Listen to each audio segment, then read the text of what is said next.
Welcome to today's video. So in this video we're going to talk about how Clifford algebra enters into quantum theory when we're considering relativistic quantum mechanics.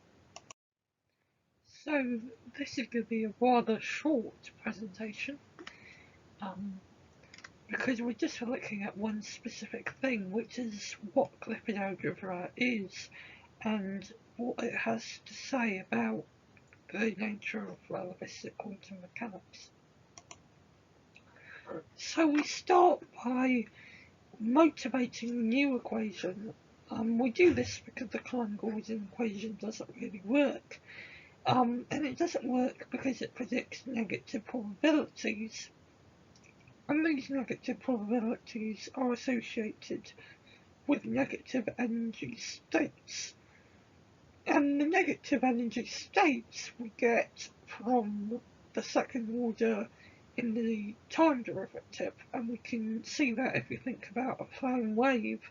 If we describe the wave as a kind of complex exponential, then if we take the second derivative of the time component, then we're going to end up with something that is negative, so we have negative energy states, and these negative energy states in the Klein-Gaussian equation form negative probabilities.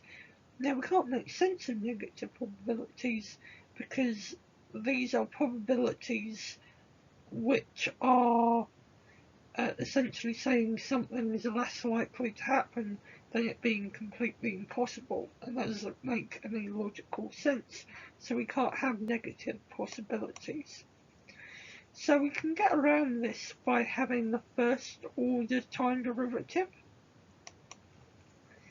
to ensure Lorentz covariance. Since there's a first order time derivative, we also require a first order space derivative, otherwise we won't be able to write it in a Lorentz covariant manner. Now this leaves us with some equation looking like this.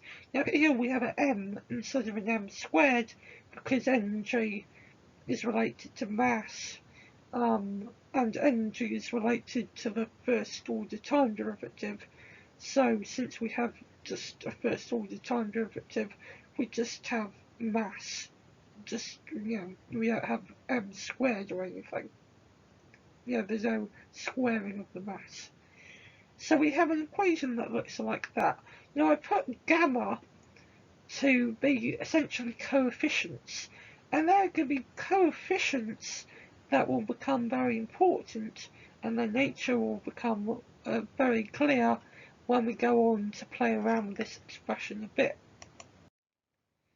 So now we're going to build up to talk about Clifford algebra. So firstly, we look at this expression that we have here, and clearly we can say that if this is true, the top equation, then the equation below it must be true. And if you expand what is now the middle equation and compare it to the top equation, you can actually rewrite the middle equation in this format. And we can see here that we have an expression in terms of the gamma matrices, as they're called, and this kind of symbol is rather common, and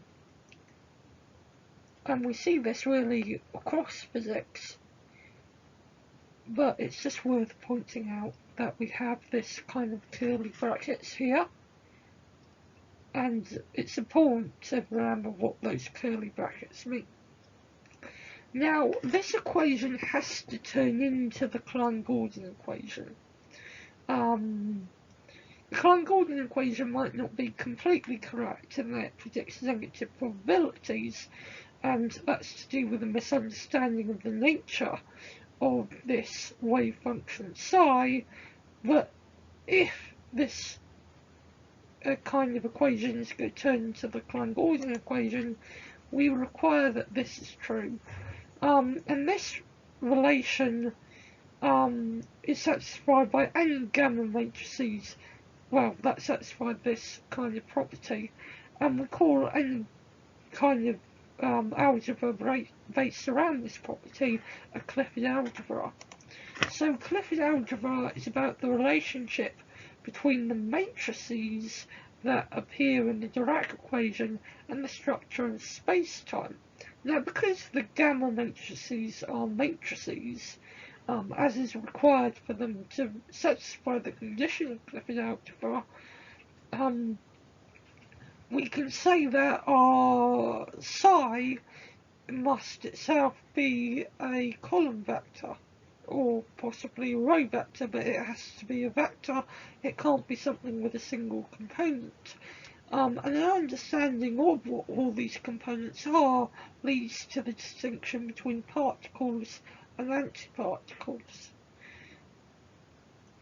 But it's just worth introducing here the idea of Clifford algebra, that it relates this Dirac equation to the structure of space-time, because these gamma matrices don't actually live in space-time. They actually live in that world, but they're connected to it through Clifford algebra. Now, I know this has been a very brief video, but I hope it has been informative, and hopefully see you for more videos on relativistic quantum mechanics.